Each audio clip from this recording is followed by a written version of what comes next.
Hello future doctor, আজকের এই ভিডিওটি খুবই ইম্পর্টেন্ট হতে চলেছে। বিশেষ করে তোমরা যারা আমাদের WBMCCর তরফ থেকে রাউন্ড 3 কাউন্সেলিংটা করছো, ওকে, তোমরা সকলেই জানো যে WBMCCর তরফ থেকে যে চয়েস ফিলিং এবং চয়েস লকিংয়ের লাস্ট ডেট হচ্ছে 2 নভেম্বর। তো 2 তারিখ হচ্ছে লাস্ট ডেট। ওকে, আজকে এই ভিডিওতে আমি তোমাদের বলবো যে রাউন্ড 3 যে কাউন্সেলিংটা রয়েছে WBMCC এর সেফ কাট অফ কত যেতে পারে, অর্থাৎ তোমাদের কত কাট অফ থাকলে তোমরা একটা গভর্নমেন্ট মেডিকেল কলেজ পেতে পারো, সেটা নিয়ে আলোচনা করব। তাই অবশ্যই ভিডিওটি সম্পূর্ণ দেখার অনুরোধ রইল এবং চ্যানেলে নতুন হলে অবশ্যই কিন্তু চ্যানেলটিকে সাবস্ক্রাইব করে দিও। তোমাদের আরেকটা কথা বলে রাখি, তোমরা সকলেই জানো যে আমাদের ওয়েস্ট বেঙ্গলে এই বছর কিন্তু অনেক সিট কিন্তু ইনক্রিজ হয়েছে। বিশেষ করে আমাদের যে গভর্নমেন্ট MBBS সিট রয়েছে সেগুলো কিন্তু খুবই কম সংখ্যক সিট ইনক্রিজ হয়েছে, মাত্র 75টা সিট ইনক্রিজ হয়েছে এবং বাকি যে প্রাইভেট মেডিকেল কলেজগুলিতে কিন্তু বেশি করে সিট ইনক্রিজ করেছে। এক একটা কলেজে কিন্তু 50টা করেও সিট ইনক্রিজ হয়েছে এবং নতুন প্রাইভেট মেডিকেল কলেজও কিন্তু এস্টাবলিশড হয়েছে এই বছর।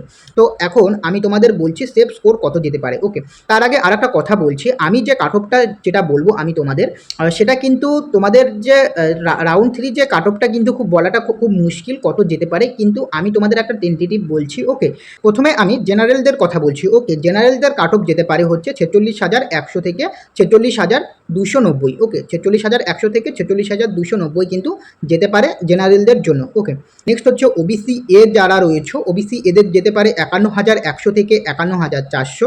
ওবিসি বিদের যেতে পারে 48,300, 48,300 থেকে 49,000। ওকে, নেক্সট রয়েছে তোমরা যারা ইডাব্লিউএস ক্যাটাগরি রয়েছে, ইডাব্লিউএসদের কাট অফ যেতে পারে 1,12,000 থেকে 1,14,000 মধ্যে যেতে পারে। ইডাব্লিউএস SC ST কিন্তু বলাটা খুবই মুশকিল। ওকে, তো আমি তবুও একটা তোমাদের বলে দিচ্ছি তোমাদের সুবিধার্থে, যেটা হচ্ছে ইডাব্লিউএসদের জন্য 1,12,000 থেকে 1,14,000।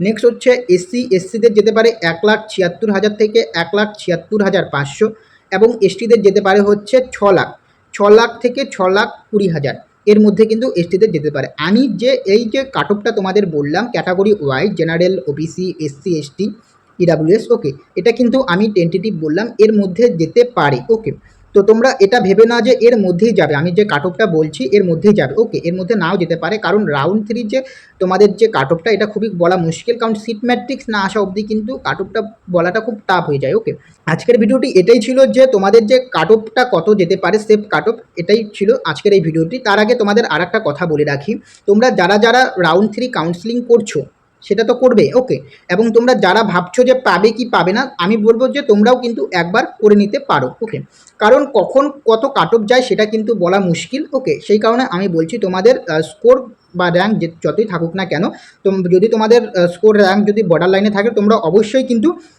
রাউন্ড 3তে কিন্তু তোমরা কাউন্সেলিংটা করবে। ওকে, এবং এরপর রয়েছে স্টে ভ্যাকান্সি রাউন্ড। ওকে, তো এরপর আমি স্টে ভ্যাকান্সি রাউন্ড নিয়েও আলোচনা করব। তো আজকের এই ভিডিওটি এখানেই শেষ করছি।